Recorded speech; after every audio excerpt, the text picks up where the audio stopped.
Chicago, what do you say? It's the CHGO Cubs Podcast presented by DraftKings.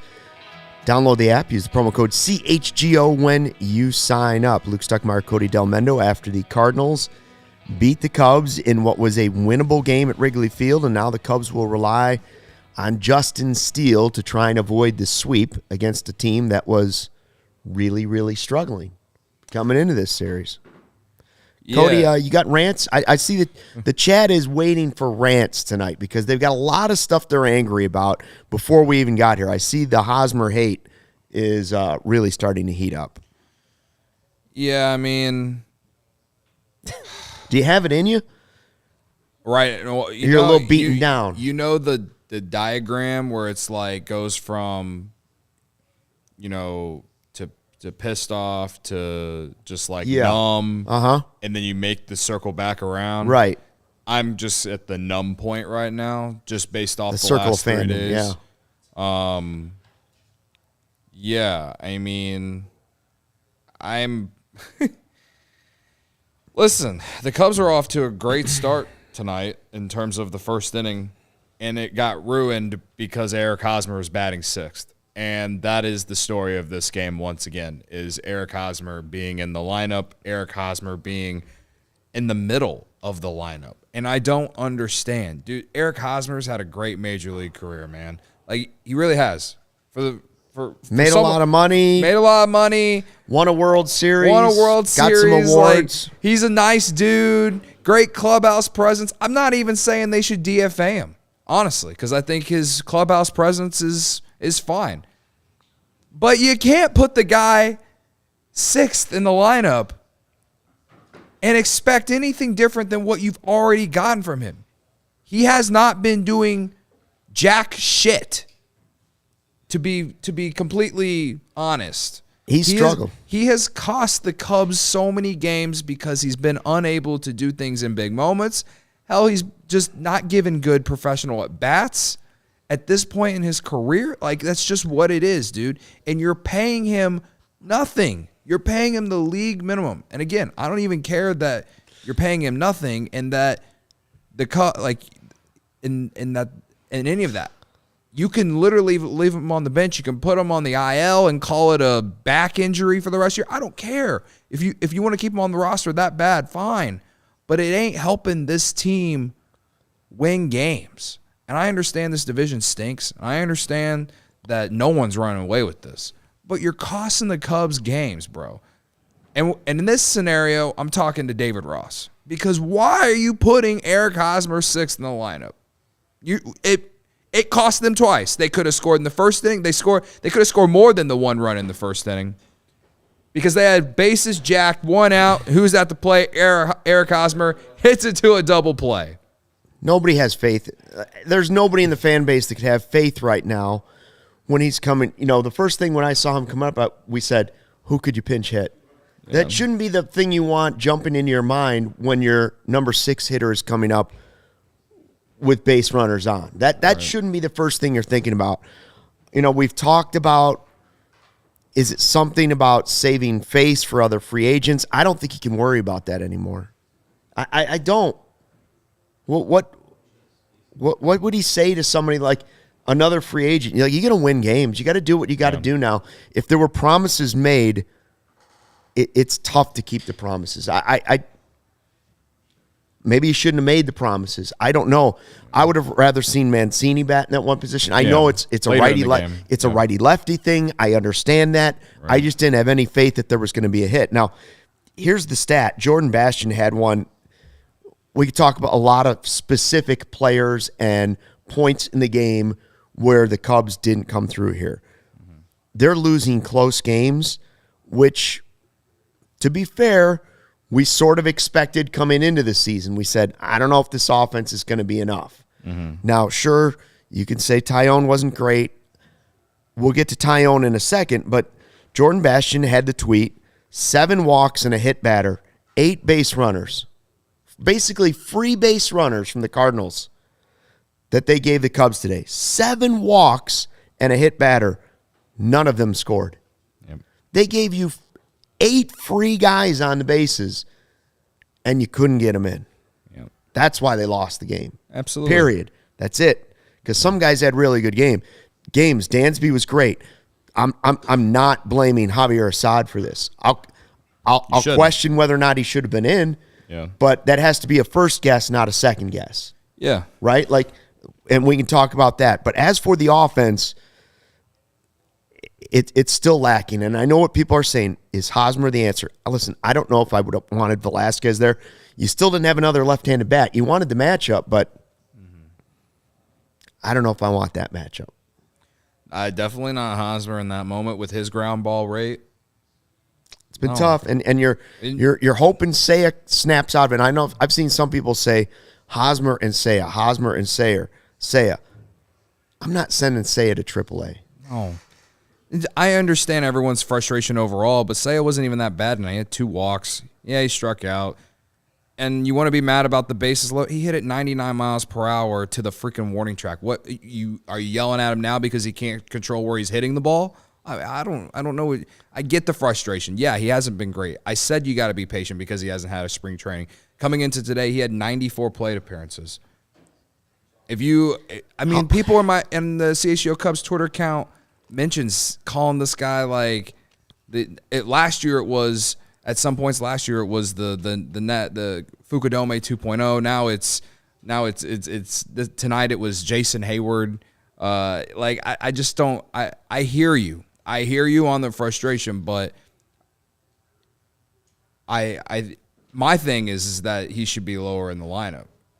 I don't think Seiya. Yes. Yes, Niren just said that too, and I don't disagree with that. Yeah. He's struggling. You can move him down, take him out of some of the RBI positions, but you've got Hosmer near the bottom. Now, I also don't even hate the idea, especially with Nico being out, and I guess it's not necessarily sounding great right now because Madrigal had a good night, but I don't mind Seiya getting the leadoff spot for 1 or 2 games just to maybe kickstart him like the old Joe Madden way did. Yeah. Whenever he was manager and guys were struggling, he'd lead off a guy and it somehow got him going. Again, it's not a permanent thing, but just like as a way to maybe help kickstart him. But if you're not going to do that, then somewhere between 7 and 8 right now, because he's not doing a ton for you, especially in the big moments with guys on base. So I didn't mean to interrupt you. But. No, that's right. I saw P-Will supporter was talking about Wilson, saying he'd rather have him as a DH than Hosmer and Mancini. Well, yeah, but Wilson never would have signed to be a DH. He's DH because he signed a big contract and they told him, you're a DH now. But it was after he signed the contract that, Well, because they wanted him to be the catcher and then he... Correct, and it didn't work out. He's not doing well at that. And I wouldn't give $85 million to a DH, but it's a whole nother story. It really has nothing to do with this game. It just doesn't. Yeah. They struggle to get runs in. We knew the offense was going to have to find guys having really good years. So far, Bellinger's had a pretty good year. You haven't had it from Seiya because he was injured and had no spring training. I still think he could have a good season, but right now he's struggling. I agree. Move him down in the lineup. Yeah. Hosmer is the guy we've seen. Listen, Dansby had been struggling. Dansby was spectacular tonight. You missed Nico. Who did you miss? Nico Horner.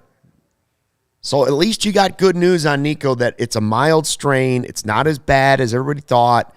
I was worried this was like looking at a month more. To me, it didn't look good. I was worried about it. Miguel says bring up Brennan Davis. That ain't gonna do anything. Your outfield's like jammed up, man. Here's the thing. Another thing I'd say about Seiya. That's not gonna answer anything. I mentioned it last night, and I said, "Listen, I know Seiya's not playing well, and we've mentioned that bringing him down in the lineup might be the right thing to do. But let's not forget the first month of the season when the cry from everybody, including all of us and the chat, was they have no freaking right fielder. We need Seiya back." Yep. So he's back, but you got to give him time to get right. I realize he's not playing the way you want him to play. He's not playing the way he wants to play. But when he comes out of it, he is their best option at right field. Period.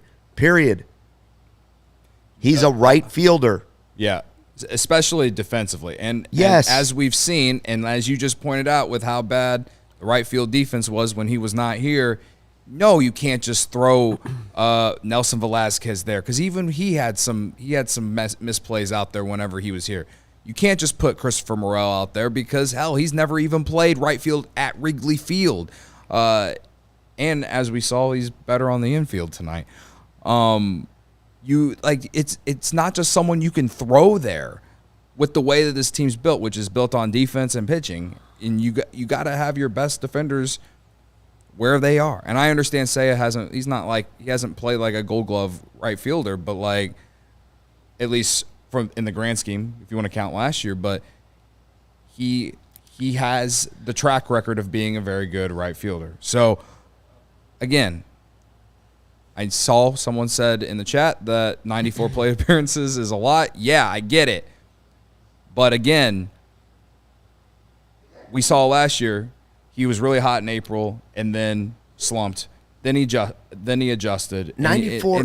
And he went through ups and downs last year, and it was part of being a rookie, coming from another country, all these things. This year, I really do think it has a lot to do with no spring training, and he's just going through it right now. So, Again, I know I've sent some tweets saying, voicing my frustration. That doesn't mean that I'm out on him. Doesn't mean that I think you should, bench him.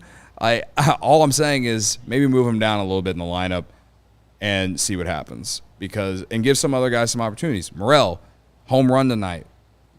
You put the Cubs in position to potentially win the game. He's been hot in AAA. Why not give him that shot tomorrow? I know Mervis hasn't been that impressive yet, but I do, if at the very least, put him ahead of Eric Hosmer in the lineup. I don't think you're not helping Matt Mervis by putting him behind Eric Hosmer in the lineup. You're just not. You're not. So yeah, there's a lot of things I can see here complain about. It doesn't help that Nico Horner's not in the lineup as well. And that Patrick Wisdom was slumping a little bit when he was hitting 11 home runs. That power changed the Cubs lineup a lot. Right. Well, he had a good game yesterday, I thought, and I thought he could have been in the lineup tonight. And that goes back to just my frustration about Hosmer being in this lineup. And I didn't think that we weren't going to not see Hosmer completely whenever they called Mervis up. But, Eric Hosmer just has not played well enough to even get a DH day. He simply has not. And so that's what's frustrating to me. And if you are going to do it, you cannot put him sixth in the lineup. You just can't. Cost them in the first inning, cost them later in the game with that double play. And then there was another inning where I think he struck out. He left 6 on base tonight. He left the most guys on base tonight of the entire lineup. Yeah, Bellinger, he didn't have the best game either. He walked twice, but he left 4 on. Sure, he had moments where he could have helped the Cubs. I don't want to not criticize other guys either. Bellinger's been so good that it's hard to complain about him. So yeah, it's just a lot of frustration because it's just you feel like the Cubs they do enough to be in the game, and then they find a way to just give it away. And tonight it was tied going to the 9th. Javier Assad was shoving. And I'm not mad that he came back out there. It's just there were so many innings where you had a chance to take a lead or, something like that. I was actually surprised that they came back being down 4-1 considering how this offense was playing. Dansby had the game that he had. Morel hit the homer to tie it. You got to be able – this team was supposed to be good at manufacturing runs, and they were in April. And they haven't been doing it for the last 10 to 15 games now. So it's I don't want to say it's full-on alarming, but they're going through a really tough stretch right now. For sure they are. Joey, we got some super chats in there. Can you go back and find some of them? Let's see. Stephen Case in the super chat. I'm pissed. Eric Hosmer and Seiya can play AAA. Mariano had one in the back here. Let's see. First, just letting mediocre cards get last laugh, says Fernando. The Duke. Rutrow, not liking our leave men on base problem, rearing its ugly head again. That is the truth. And then Mariano, the inability to make adjustments for David Ross, DH Morel. Now, to that specifically, Morel was great at second base tonight. He was, yeah. I like him in the lineup. I will say this. Christopher Morel is, when we were saying Bring up Mervis. They need a spark. Bring up Morel. They need a spark. They're both here. And Morel did give a spark. Like, there's no denying that guy brings some energy, the type of energy that you used to get from, I used to say, Wilson Contreras. Like, he was that energy guy, Morel and Contreras. So now you got Morel, and he came through for you tonight. He played a nice game, and he made a nice play in the field at second base. Yeah, and that's why I said yesterday I'd leave him at second. Yeah. I'd put Madrigal wherever you want to. If you want to play Madrigal, I'd play him wherever you want. But just to keep Morel's path straight, I would keep him at second base and leave him there. I know he gives you great versatility, and if you need to, you can put him somewhere else. Yeah. But Madrigal can play some spots. Wisdom can play some spots. Madrigal had. I'd rather see the consistency from Morel for me personally. Madrigal has a really nice diving play at third tonight, and I've put my hand up and like.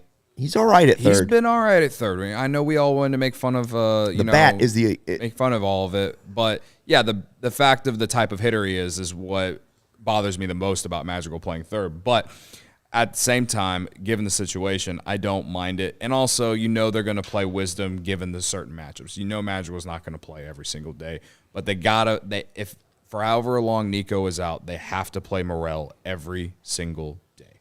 There's no excuse.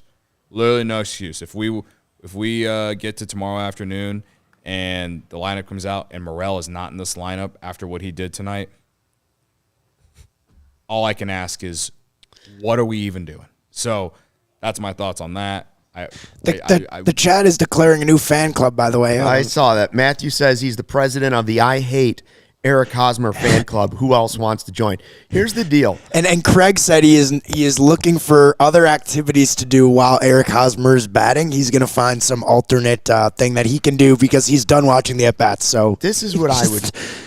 I'm not going to tell you how to cub if that's the fan club you want to have. I would just say, don't hate the player. He is who he is. It's not that he's not trying. Hate the people that put him there and are playing him there. Like, if you want to, like, to me, if I'm looking at the situation, I'm mad at where the guy's batting. I'm mad that the guy's in this situation. But if a player's not successful, unless he's dogging it out there, which I don't see Eric Hosmer dogging it, if he was, he wouldn't be respected in the clubhouse. Right. So I'm not mad at the player. I'm mad at the situation. I'm not mad at Eric. if I'm frustrated about it. And I admit, as a lifelong Cub fan, I'm a little frustrated by it at the moment. Oh, yeah. But not at the individual guy. I'm not. Yeah, there's definitely reason to be frustrated with Eric Hosmer as far as like how the Cubs are using him. Again, you can't put this guy in the middle of the lineup the way he's hitting. You just simply cannot. And so, it's frustrating. Left 9 on base tonight. He left 6 of the 9. 1 for 7 with runners in scoring position. The first inning, like, I know they were able to get 3? Was it just the 3 runs off Flaherty or Flaherty? Well, I thought they were going to blow it open. I was looking for a big offensive night because when he struggled early on, I was like, I'm telling you, Cody, I think this guy's washed. Yeah. I think there's just been too many injuries. I don't think Flaherty's the guy. Yeah. I mean, they once envisioned him as the ace, the future longtime ace replacement for Wainwright as, the bright future. And I just don't know that that's ever going to happen for him. Yeah. And so I thought the floodgates were finally going to open. I hoped for this team. But like you said, you get at the very beginning, you get 8 free guys on base, a hit batter and 7 walks, and none of them score. Yeah. That's not a kudos to the pitcher. Mm-hmm. Yeah, so Flaherty, that first inning, he was giving up hard contact right away in this game. First inning. Madrigal got single, Dansby double, second and third. Ian Happ walks. He walked 3 times in his 5 at-bats tonight.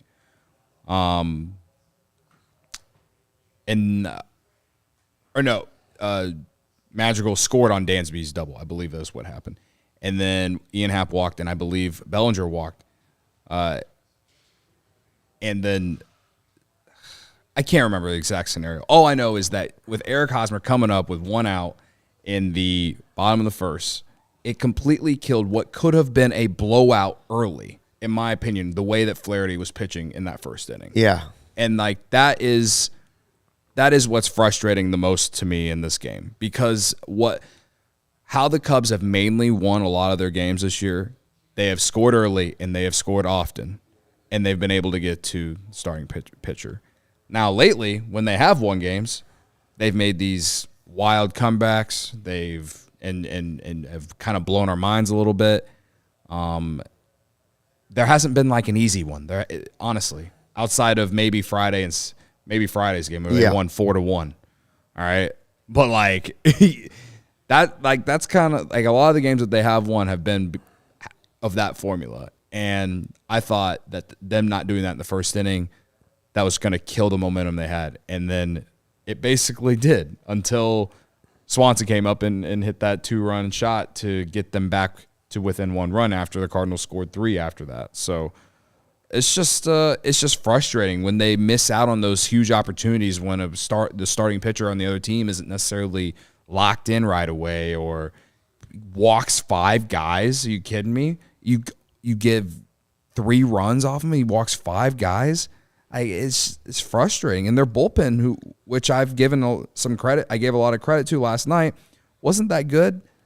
They walked 2 guys as well, but in total they only walked 2 guys and only gave up 2 hits total from their bullpen tonight. But the Cubs were in so many different scenarios where they could have if they could have just got the big hit, then their bullpen would have got really taxed tonight, and it just didn't do it. It's infuriating. Joe and Gabe in the chat furious with David Ross and some of his decisions in this game, and apparently some other ones as well. We have 2 more super chats. Yeah. If you're listening to this in podcast form later in the week, we appreciate that, and we thank you for that. Please give us a 5-star review and a thumbs up and a like and all those things. But also, please subscribe to the CHGO Sports YouTube page, because being in the chat is what really, I think, makes the whole live process fun. The super chats and everybody in the chat, we try to read as many as we can, but it's fun to find out what you guys are thinking as we go through this as well. The Duke back in it says, for $10, you knew when Hosmer came up that he was going to blow the bases loaded opportunity. I'm joining the club. See, that's what I said. When he came up, I started spinning through my head, who could they D? I know it's a righty-lefty, but who can they D? Who can come in and pinch hit here? And another super chat from Ryan Downs, Cubs need big feared bat or 2 this offseason. Ohtani. Yeah. Matt Chapman. Yeah. I don't know who the answer will be. I don't want to talk about. I don't want to talk. I don't want want to to talk. I don't want to talk about next year yet. We did enough of that last year. I'm not doing it yet. I know they're 2 games under 500. I know that they're struggling right now. I don't care. This division stinks, and they're going to be in it all year if they have the pitching that they have, because the pitching continues to be awesome. I know Tyon was on a pitch count tonight, and outside of the walks in that last inning, and the 2 bad pitches on the solo shots, he was better than I think a lot of people want to give him credit for. I know a lot of people aren't going to agree with me on that, but just based off the eye test, I thought that he was, he's better than he was against the Nationals, and the Cardinals lineup's a lot better than the Nationals. So, they just need to get him back to where he's able to, get up to a higher pitch count, and like that's kind of what they're doing right now. So, I just thought Assad came in and pitched really well in his relief, and he really gave the Cubs a really good chance to win the game on the pitching side. David says, you guys are great. At least we can commiserate together. Niren says, let's be real. We will probably be 70-70 and need to finish strong. Yeah, I could see that. Could be worse. Could be worse. I could see that. Could be worse, yeah. I think hovering around the 500 mark might be where this team levels out. Now, they might be below that. They might be a little bit above it, but I think that's somewhat realistic. All right, how about the decision? Assad came in after Tyon, and I don't know if Tyon's right. We're going to see what's going to happen with that. But Assad was really good, okay? Mm-hmm. 5 innings at one point, 1 hit, no runs. Mm-hmm. He had in the 7th, he went first and second, nobody out, gets out of it. Comes in for that 6th inning. And That's the point where you want to first guess the decision to leave him in. If you said at that point, why is he back? Yeah, if he comes back out. If I'm saying his sixth inning of pitching. Oh, his sixth inning. Okay. Throwing in a sixth inning for him. Yeah. If you want to second guess Ross, that's the point where you want to first guess him. You want to say, why is he still throwing in this? Isn't 5 innings enough out of Assad? Afterwards, it's second guessing, which we all can do, and it's easy. But here's some of the reality. I'm not defending the decision because when I saw him in there, I thought, who else could they put in? There's got to be. I don't know if I like this. Yeah. Fulmer and Boxberger pitched 2 days in a row. ALLCITY had thrown 3 on Sunday. Keegan 3 on Saturday. I don't know what Keegan said to David Ross before. I don't know what their conversation. I don't know who was available. Merriweather already pitched. He pitched yesterday too. And he had pitched yesterday. He had pitched 2 days straight. One thing that's hurting this team is Hughes being hurt. Yeah. Unquestionably. I agree. Like, that's a big thing so far this season is Hughes, the left-handed arm, being hurt. Ryan Down says, super chat, what is Madrigal's ceiling at the very best? Singles hitter with no power, average defense. Does he really offer much value to this team? Well, again, kind of said it a little bit earlier. I mean, Madrigal's defense at third has actually been way better than I expected. He had a really nice play at third tonight. For the type of players he is, you'd rather him play second. But as far as him as a hitter, you need him to do more of what he did tonight because he doesn't walk a lot. So he's got to get on base, and you have to give him credit for tonight. He got on base in the first inning, and the Cubs scored, and he hit a double later in the game as well. And this was probably one of his best games of the year. I understand it's a tough situation for him because he's not playing every day, but he's embraced the role. I was watching Marquee before the game today, and Cole Wright, and Cliff Floyd were talking to him, and they were talking about his role on the team and like how does he deal with not having those consistent at bats every day and stuff like that. And like, I respect what he's trying to do. Now I get it. I get it. I don't know if he'll ever hit a home run for the Cubs. I don't know. I will say that when I was at the game on Saturday, you really saw the value that he brings because he drove in those 2 runs in that big moment because he was able to put the ball in play in a big moment. And I feel like that's his value is if you can use him in certain situations, he brings really good value to a team. To me, on a really good team, he's not a guy that you're going to play every single day. And if you do, he's probably playing second base. But again, like that's only if you have a lot of pop in a lot of the other bats. And this Cubs team just doesn't. So that's why his place on this team, in my opinion, long-term isn't very long-term. So, again, he's a fine player. It's just there's the Cubs to get their full value for him. I think the Cubs have to use him in the best spots. But that said, with Nico being out, it allows him to play a little bit more. And hopefully, Nico is not out for a very long stretch. Hopefully, that was as mild as they made it sound in the pregame press conferences. We will get to more of this. We've got hopefully Do we skip this super chat here from Fernando? I thought we read it. Bottom line, they have beat better teams, and they played down to this team. It's unbelievable that they can't beat this 10-win team.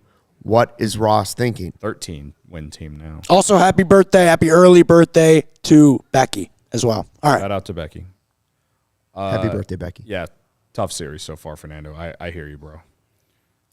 And thank you for the super chat. Thank you again. We'll talk more about Tyone. Hopefully, Ryan Herrera is going to join us from beautiful and historic Wrigley Field. We do want to point out that Brendan will be here tomorrow. And we're hoping he will be able to heal Nico in time for the ball game. Oh, man, I sure hope so, too.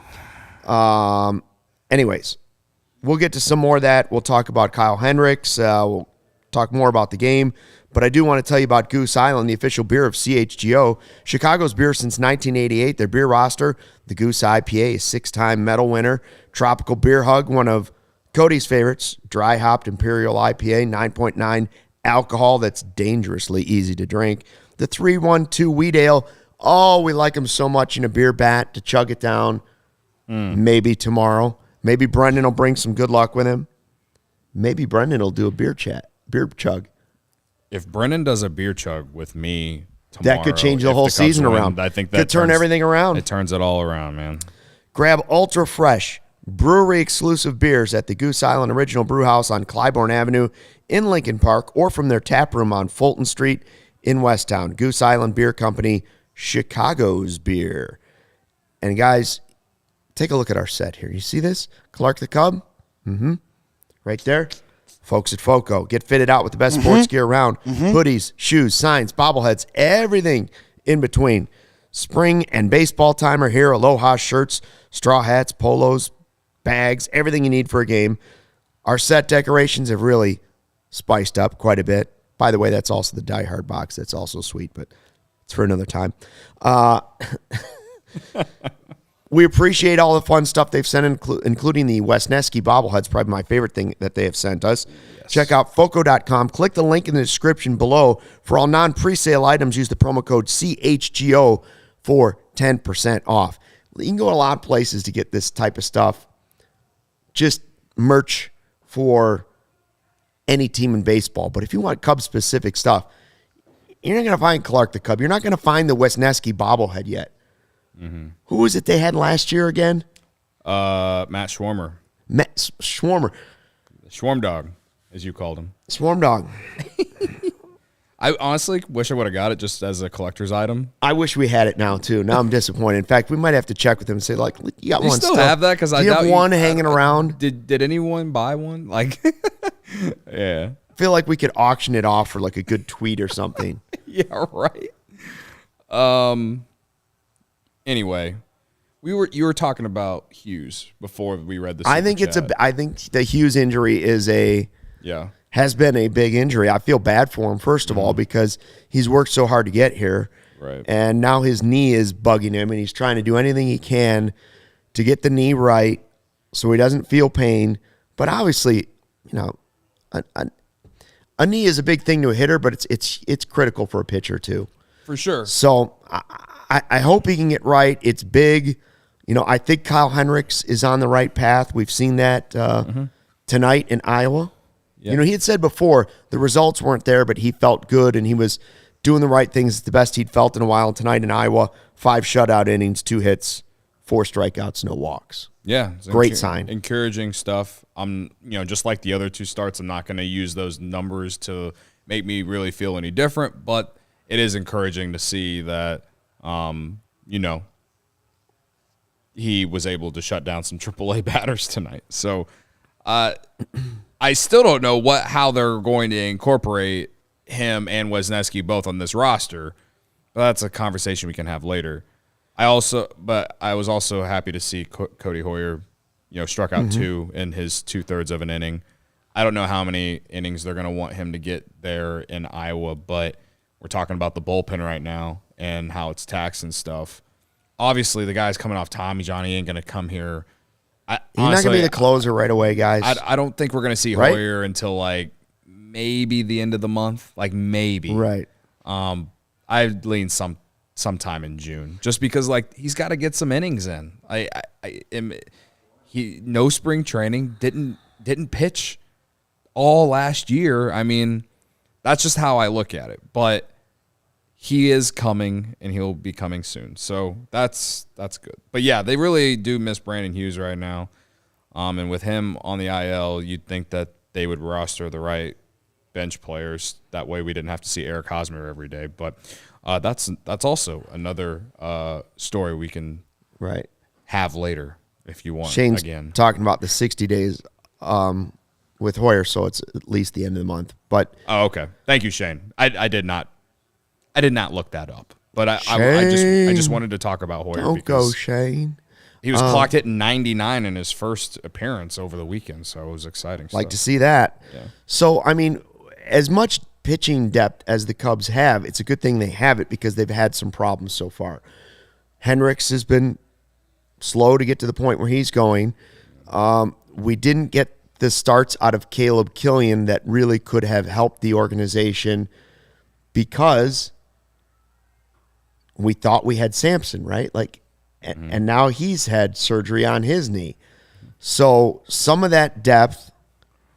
I was so excited about Adrian Sampson coming in, like going into spring training. Well, he could have made the team, right? Like if he had a better spring, he would have beaten out Wesneski. But some of that depth has been chipped away. Now you see why it's so important. So the Hughes injury, because other guys are still trying to get back. The Cody Hoyers of the world.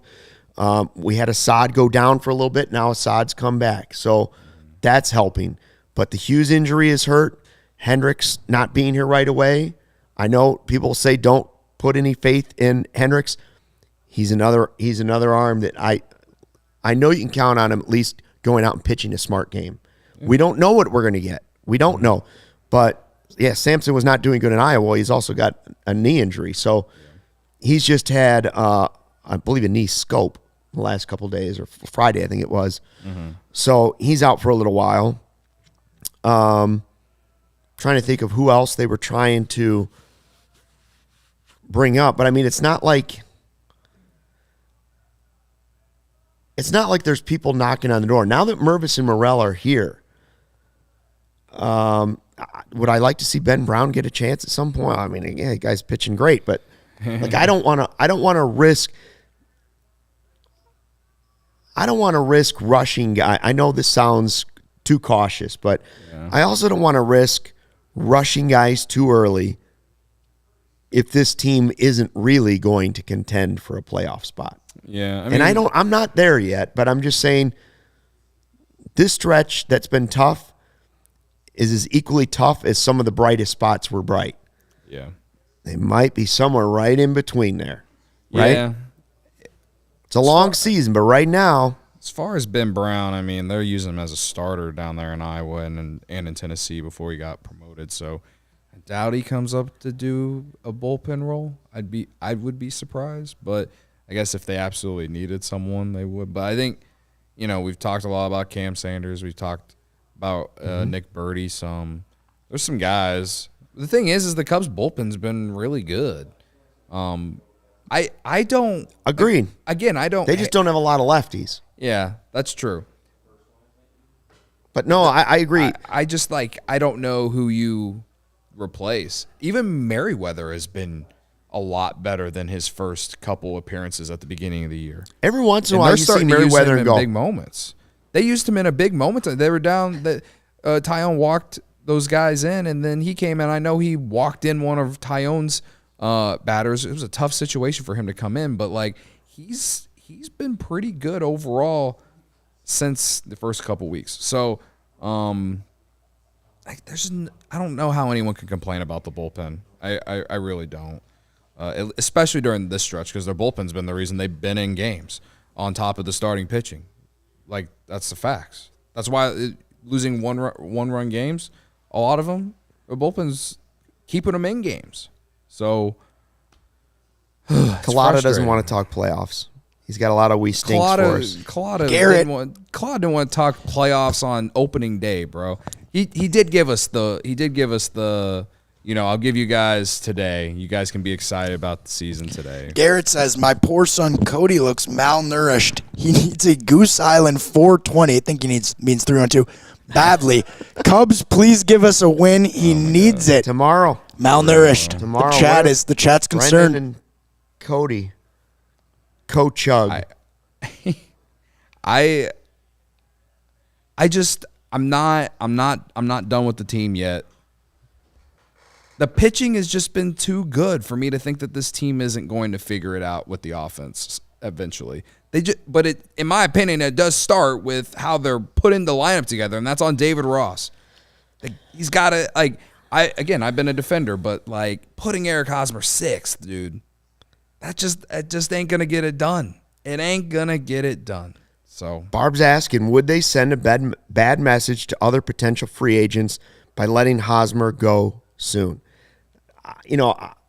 I saw that Didn't 3-4 weeks into the season. I said, listen, they got to be careful with this. But at this point, I don't know what the date is. I think it's probably 2 months. That's probably the number. 2 months. But like, what free agent what free agents are we talking about? Right. You think Shohei's not going to come here in free agency because they let Eric Hosmer go? So my answer would be no. I don't know the exact date. I do think if you would have done it after 3 weeks, even 4 weeks, it would have been a bad look. Depending on how much you promised him. I know they promised him at bats. Yeah. But if we get to the end of May, all bets are off. You get to Memorial Day, you got to start paying attention. See, my thing with why I've been okay with them keeping Hosmer is like, it's not like Mervis is off to some stellar start. No. And again, you got to have a insurance Mancini's plan. not going anywhere. Yeah, Mancini's not going anywhere. He also hasn't, he's had some moments. He's been okay with the bat, but we know he's not that great defensively at all. Mervis has been very good defensively. There's a lot to like about Mervis defensively so far in his stint, but all I'm saying is I don't mind them having Hosmer on the roster just in case if something happens with Mervis. I hope that doesn't happen. I'm just saying they gotta have an insurance plan. I don't know what, like, if that were to happen, I don't know what the Cubs would do. So that's a frustration, of course. That's a frustration thing. Frustrating thing about it. But yeah, at the same time, would I be upset if they, designated him for assignment? No, I would not, because he's hurting this team. So, well, I think what we started with in the beginning of the chat was if guys aren't going to play, or if guys are going to play, can we change the lineup a little bit? Like I think fans do that a little bit more. I do think lineups are a little bit overrated, but tonight I will say that when Hosmer came up, I was pretty confident that it wasn't going to work out for the Cubs. And I think you would agree with me when I say that I don't complain about the lineup a lot. No, you don't. And for me to sit here, you don't really complain about Hosmer. I know the chat is very Hosmer angry today, but right. I would say today the frustration level in the chat, the way it seems, and on Twitter would be Hosmer, Ross, Madrigal. Those are the three names I've seen the most anger with. I don't know why anyone would be mad at Madrigal today, but no, whatever. I thought he, like you said, I thought he made a nice play at third. I know, he doesn't bring you power. And Seiya, I'm sorry, the four names. Seiya's been hammered away at it a little bit as well. One thing you can never be angry about is the ComEd Energy Efficiency Program, Cody. Oh, Luke, you're exactly right. The ComEd Efficiency Program is committed to helping families and businesses in the communities they serve, helping manage energy usage and lower energy bills now and into the future. Yeah, that's right. ComEd offers a wide variety of incentives on lighting and other efficiency upgrades to commercial, industrial, and public sector customers of all sizes across the territory. ComEd also offers free facility assessments that can help find energy-saving opportunities like for HVAC systems, commercial kitchen equipment, or industrial processes. Ooh, how does it work, Luke? Let me tell you, Cody, an authorized engineer will work right with you to develop a detailed assessment plan specific to your goals and needs. They can be done in person or virtually. They last about 2 hours. Then within 3 to 4 weeks, customers receive a report detailing energy efficiency projects they can start working on right away. Each recommendation will include estimated energy savings, cost savings, project costs, potential incentives, and simple payback. If you own a business, don't wait on this. Get started saving money and energy today. For energy-saving tips, lighting incentives, or to schedule your free facility assessment, go to ComEd.com/poweringbiz. Did you say ComEd.com/poweringbiz, Luke? You heard me, Cody Del Mendo. That's it. Schedule it today. All right. Well, after you get all those bright lights, or if you just need some shade because the Cubs have just been hurting you so much lately, get your shady rays out. You want to shade your eyes from the Cubs with the runners on base. That's another way. Yeah. Take on the sun with gear built to last. Our friends at Shady Rays have you covered for the warm weather ahead with premium polarized shades at an affordable price. Shady Rays is an independent sunglasses company that offers a world-class product that's just as good as any expensive pair we've worn. Durable frames and extremely clear optics for outdoor adventures. And that's not all. Shady Rays offers the most insane protection in all of eyewear. Every pair of sunglasses is backed by lost and broken replacements. If you lose or break your pair, even on day one, they told us they would send you a brand new pair, no questions asked. Wear your Shady Rays with confidence because they have your back long after you purchase. Together with their customers, Shady Rays is providing much-needed support to nonprofit partners across the U.S. through Shady Rays Impact, from building play sets for pediatric cancer patients to providing young adults with MS the outdoor adventure of a lifetime. Shady Rays is making an impact in your community and others like it now for years to come. If you don't love your Shady Rays, exchange for a new pair or return them within 30 days. There's no risk when you shop. Their team always has your back exclusively. For all of you in the chat, everyone listening on the podcast feed exclusively, Shady Rays is giving out their best deal of the season. Go to shadyrays.com. Use code CHGO for 50% off 2 pairs of polarized sunglasses. Try yourself the shades rated 5 stars by over 250,000 people. Had my Shady Rays on at the park today. Had my Shady polarized, Rays. Beautiful. I had my Shady Rays on when I was riding this electric scooter to the office. Vibes were good. I was probably the peak vibes before the game today was riding the scooter to the office and the beautiful weather. Beautiful day today.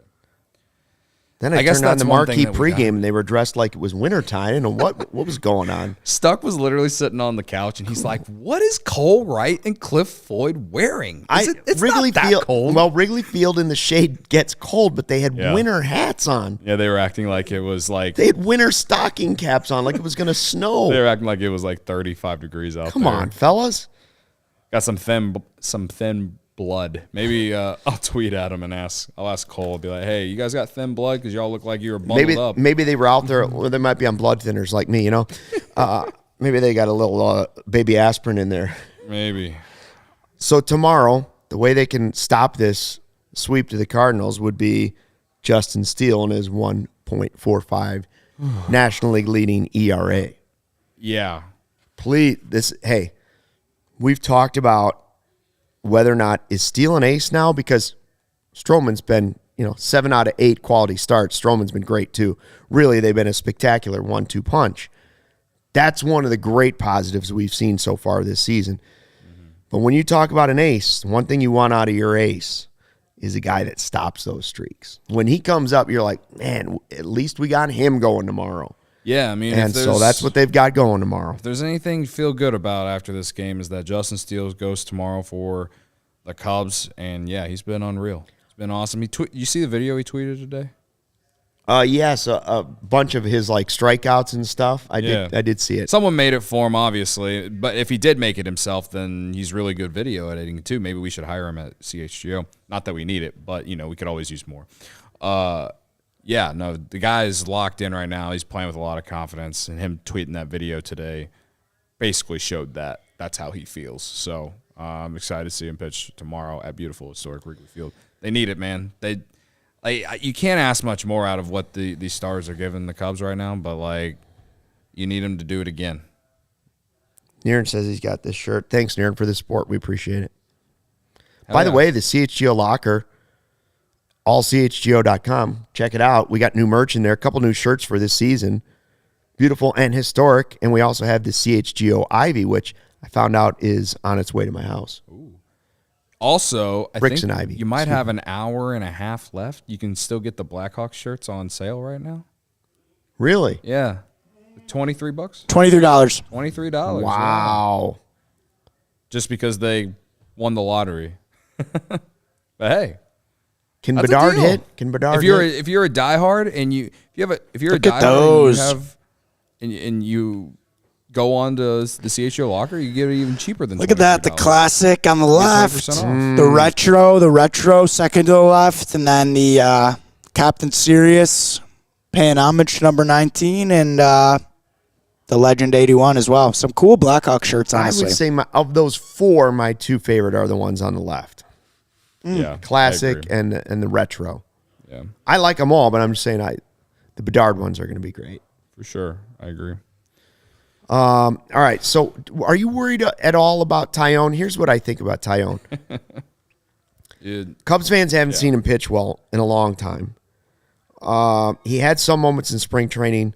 Ryan says, Herrera give is Luke some calling tea. My allergies, it's not, my voice isn't changing. I wish it was at 51, but it's not. Yeah. It's my allergies. I have terrible allergies, and I was outside all day. Ryan's here? Ryan's here. Do we want to continue the Tyone? Yeah, I was going to. What were the thoughts, Ryan, if you can hear us, about Tyone after the game? I mean, I still look at this and say, well, the guy didn't have any rehab starts. He rushed back. I hope that he's right. What was the conversation about after the game? Yeah, I think it's one of those things where he had the 2 rehab starts, or he didn't have any rehab starts. He has the two starts now without rehab starts. I do think it's something of him just kind of still trying to get right. I mean, he's still on pitch counts, right?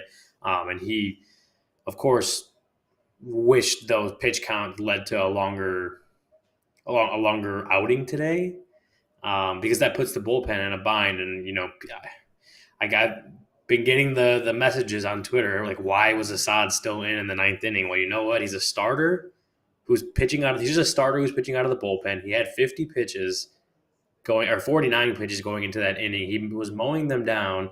He was facing the bottom 3 of the Cardinals order, and the bullpen. I think Cody tweeted this one, that the bullpen has been pretty taxed the last couple of days, especially that 14 inning game on Sunday. So I just want to say that. But back to Tyone, he doesn't think it's too much mechanical,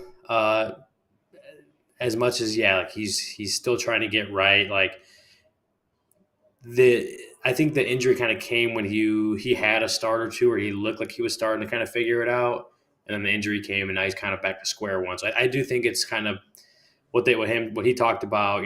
Rossi, same kind of thing. Like wasn't as sharp as he would like to have been, especially that 3rd inning. JMO talked about how like the walks are very uncharacteristic of him, which you look at his career, like that's pretty true. He's not someone that walks a lot of guys.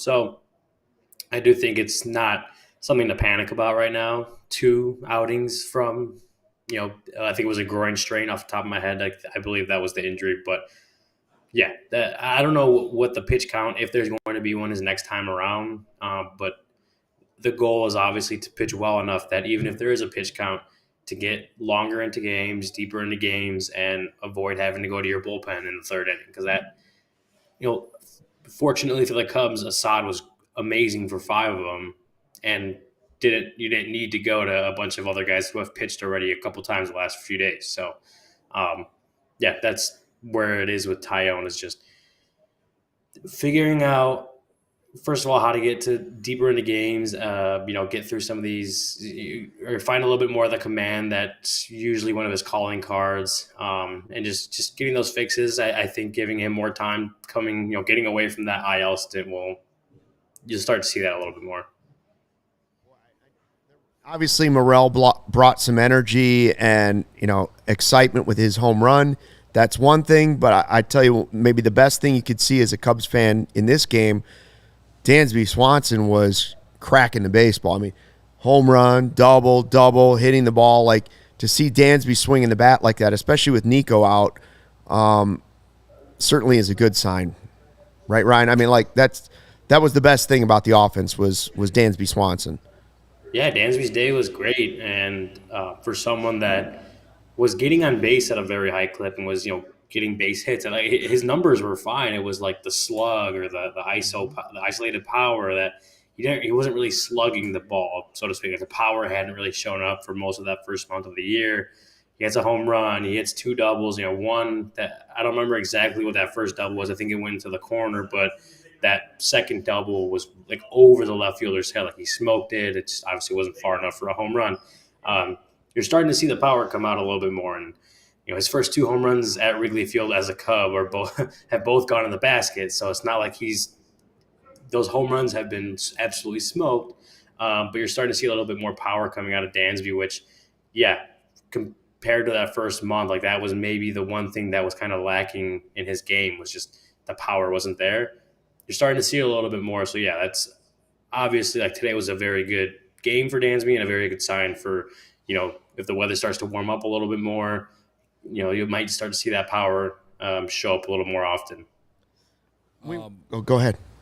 You mentioned Morel. I was just curious, if you got to talk to him after the game about the home run he hit or anything like that.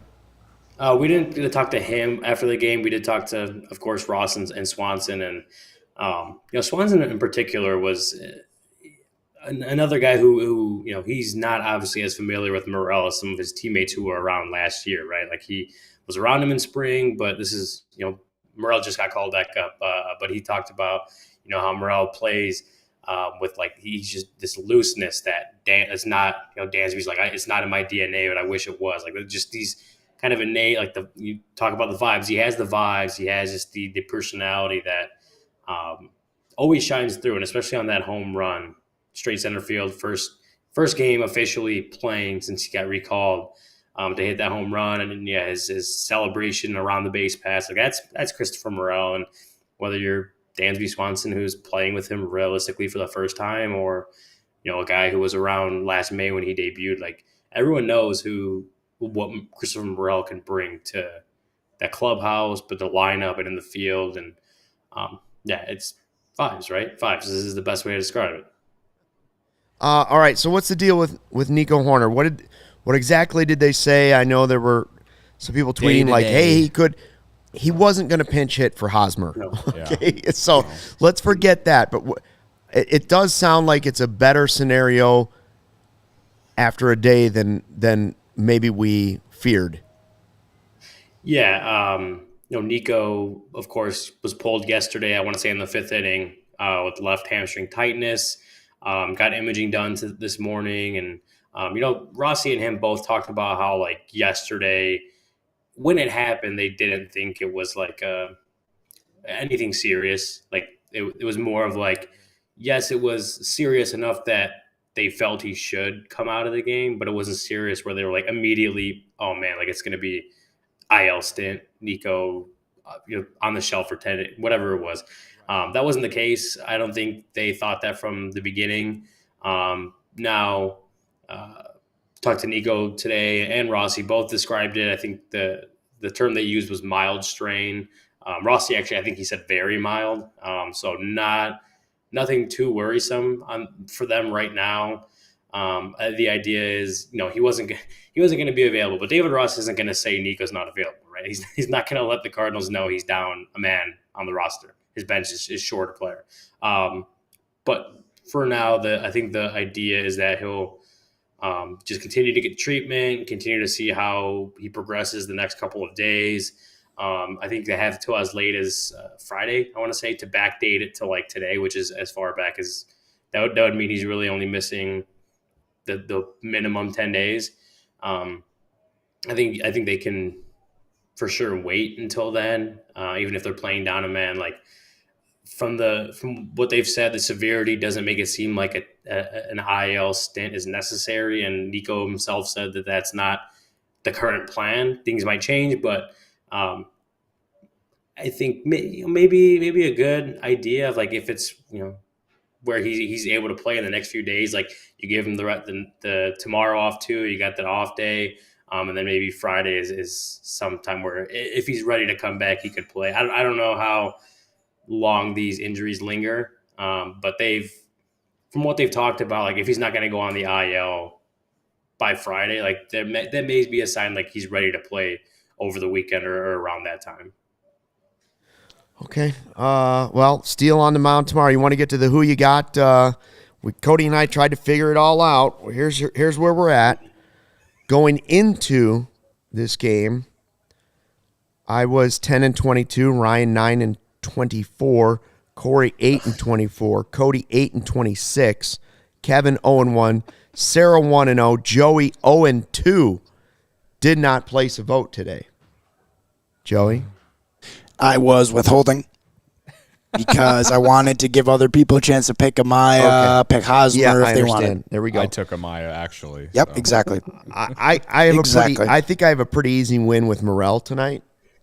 Right? It was Mervis, Morel, Bellinger, Amaya. Yeah, whatever. That's it. It's over. We can move on. I won. And hopefully Amaya almost snuck in there because I thought he had a really good at bat. Well, there were opportunities for guys. I mean, I was saying earlier in the show, Jordan Basham with that tweet saying like 7 walks and a hit batter and none of those guys score. That's shocking. That's the game, period. Like, forget everything else that happened in the game. They give you 8 free base runners and you can't score any of them. Game over. Game over. Yeah. You're lucky the game was that close. I think that's been the problem the last roughly 2 weeks since the beginning of that road trip, right? Like, that's been their issue, is taking advantage of these scoring opportunities, particularly with runners in scoring position. I think that maybe besides bullpens, like runners in scoring positions are failing to get runners home from scoring position is like the thing that makes fans rip their hair out the most. Like when you have those chances and don't take advantage of it. And I mean, they were bad again today, 1 for 7, I want to say, 9 left on base. And I don't know. We talked to David Ross about it. We talked to Dansby after the game, and it's like, it's not, I don't know. It's not something you can diagnose, like why they're not getting these runners in, right? Like if they're having good at bat, if they're having bad at bats, that's one thing, but a lot of just still having like good at bats. It's like a tough thing to diagnose. And I know Brennan's and Corey and everyone's been tweeting about the lineup construction, which is definitely another story based on that, but they're just not getting runners in. And that's the gist of it. And they have to figure out how to do that, because Javier Assad is not the reason they lost. Javier Assad is not the reason they lost. They had multiple scoring opportunities. What are they grounded to 4 double plays today? 3 double plays, something like that. They just have not been able to get runners in with any consistency, and that's the reason they're now two games under 500 from where they were before that Marlins series.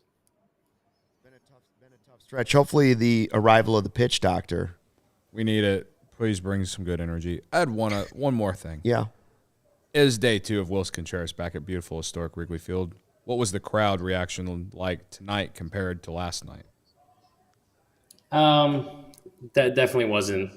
It wasn't anything like it was last night. I mean, he didn't get on today. He didn't get a hit. He got on he got a walk today, but he didn't get a hit or anything. So it's not like he was going to be at second base pumping his arms and telling him to bring on the booze. It was. He probably had some booze out there, had some cheers, and then people moved on. That's it. The vibes, good or bad, were not like they were yesterday, for sure. I'm thinking more about when he's coming to the plate, booing and cheering. From my experience at the ballpark last night, that was the most that I heard the boos or the cheers, mainly the boos, especially after the first at bat last night. So we on the broadcast I couldn't hear. So anyway, that's why I asked. So. Cool. Hopefully, like I said, pitch doctor's here. Huh? First time ever. Yeah. Post-game show. The pitch doctor in the building. Will he heal Nico Horner? Well, I guarantee tomorrow on the post-game show we will probably have this Nico Horner bobblehead on the set for him.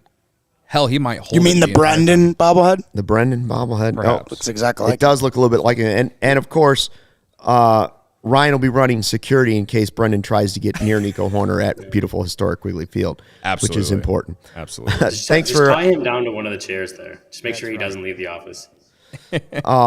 Thanks to everybody in the chat who they were hanging with us. Hit the like button on the way out. We'd appreciate it. Appreciate you, and thanks for checking out the CHGO Cubs Podcast presented by DraftKings, America's top-rated sportsbook. Download the app. Use the promo code CHGO when you sign up. We'll see you back here for pregame with the pitch doctor tomorrow before Cubs and Cardinals at Wrigley Field.